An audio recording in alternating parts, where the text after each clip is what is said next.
কি দিন আসলো, সুবহানাল্লাহ কইবেন না? আল্লাহ তো আমাদেরকে দেখাইছে। রাজাকার শব্দটা এখন একটা অ্যাওয়ার্ড হয়ে গেছে। সুবহানাল্লাহ, সুবহানাল্লাহ। পরিস্থিতি পাল্টে দিতে আল্লাহর সময় লাগে না, চিল্লায় বলেন ঠিক কি না?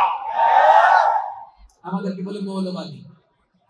আমরা আসল কথা বলি, ভালো কথা বলি, দেশপ্রেমের কথা বলি, আমরা জনগণের কথা বলি, আমরা মা মাটি ও মানুষের কথা বলি, আমরা ইসলামের কথা বলি, আমরা দেশের সমৃদ্ধির কথা বলি।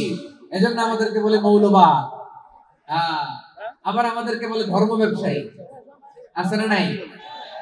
আমরা ধর্মের সত্য কথা প্রচার করি, যেটা দেশের ভালো, জনগণের ভালো, সেটা উপস্থাপন করি, আমাদেরকে বলে ধর্ম ব্যবসায়ী। আমার প্রিয় ভাইরা, যারা ইসলামের কথা বলে, যারা কোরআনের কথা বলে, এরা ধর্ম ব্যবসায়ী নয়।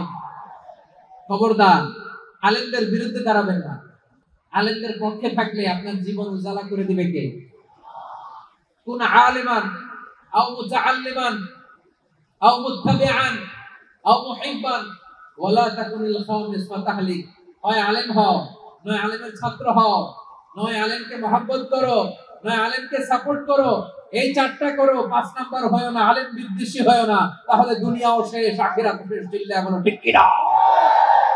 খবরদার, নিজেকে ইসলামের বিরুদ্ধে দাঁড় করাবেন না। এদেশের আসল পরিচয় ইসলাম। এদেশের আসল পরিচয় কি? আওয়াজ করে বলতে হবে, এদেশের আসল পরিচয়। এরকম মিথ্যা কথা, মিথ্যা আশ্বাস, আমাদের নেতারা জনগণকে মিথ্যা আশ্বাস দেয় কি দেয় না? সব নেতারা দেয় তা বলি না, কিন্তু অনেকেই দেয়। এই মিথ্যা আশ্বাস যেন আমরা না দিই। সমাজে মিথ্যা বয়ান আছে না নাই? মিথ্যা নেগেটিভ আছে না নাই? আদালতে মিথ্যা সাক্ষী আছে না নাই? ওই সাক্ষীর উপর ভিত্তি করে মিথ্যা রায় আছে না নাই?